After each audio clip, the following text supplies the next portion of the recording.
if you would slow that down, really what you're doing is still, hips are generating the force, it's transmitted through the spine. You're not really flexed out like this and doing this.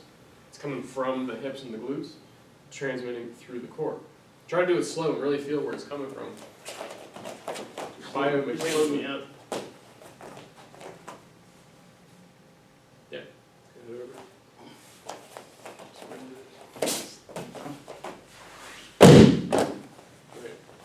Where'd you feel that momentum coming from? Was it more from the glutes in the back and the legs? Right here.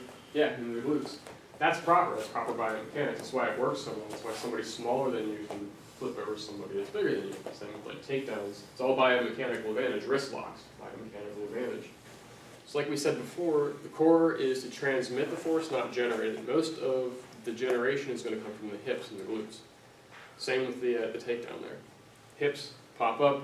Momentum takes the rest of it over, and it's just a follow through. It's the same thing with a punch or a pitch. It's all hips. And the key with that is to have core stability. So what you'll do typically to train something like that is resist that motion. In your case, that was a little bit of rotation, nothing extreme. But if you don't want to do a lot of this stuff that you see in the gyms with like the oblique machines, that's full range of motion. It's not really a good thing on the discs. You're made to have mobility, but not dangerous range of motion.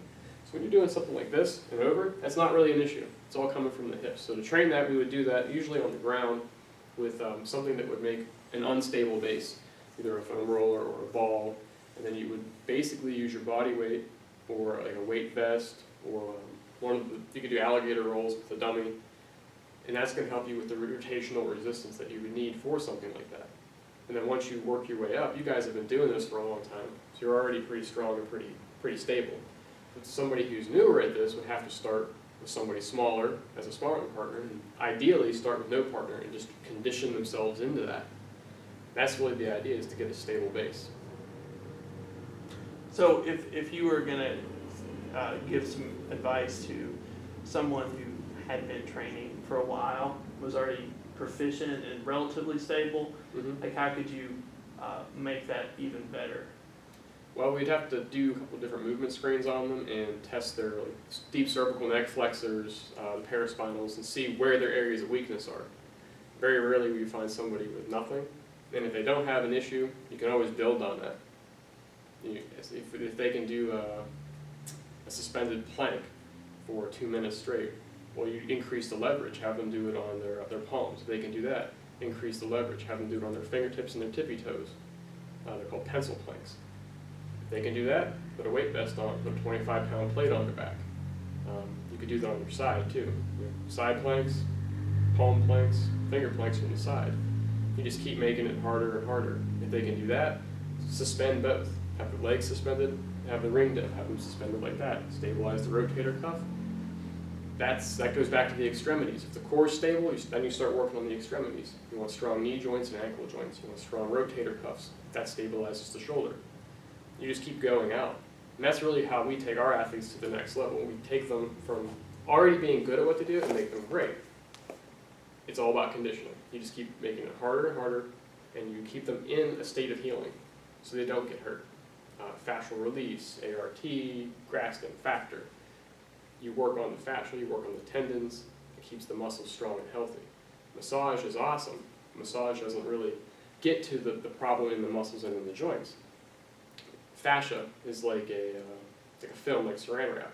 You wrinkle up the saran wrap, and you try to unwrinkle it, it stays kinked. That's what happens to the fascia, and that's really where a lot of the tensile strength of the muscle comes from, is the fascia. Fascia needs to be healthy. When that's not healthy, there's issues with the joints. So we work on the fascia. And that's another thing that we'll do with athletes like you. You probably have a lot of fascial problems just because you're older. Your joints don't move like they used to, and you've been doing this for a long time. Just remember, bones protect nerves. Nerves control muscles. If you want to loosen a muscle, get rid of tension, you work on the nerves first. Then you work on what covers the muscle. The muscle itself usually isn't the problem. It's how you move, or it's the nerves, or it's what's on top of the nerves that protects the muscle. And what we always do if we have someone that comes in with like an injury, we always look at not what caused the injury, but what is, I guess, weak in that person's body that probably caused the injury. A lot of people have a weak glute medius, a weak core, very tight hip flexors, and it's just about how we sit all day at computers. You know, a lot of people come in with back pain and it's really in their legs. So we look at things from a whole picture. We don't look at just where the injury site is. So and that has a lot of, I guess, effectiveness in what we do. Yeah, follow the chain. It's a kinetic chain. The fascia at the base of the skull runs all the way down to the back of your heel. A lot of times you'll find knee injuries and shoulder problems that stem from ankles, believe it or not, and you just have to really look from outside the box. It's a little bit different than the medical model. They're both great, but you really have to use them conjunctively to get the best results. So it comes down to conditioning. So we'll just take you from where you're at now, find where you need work, move on from there.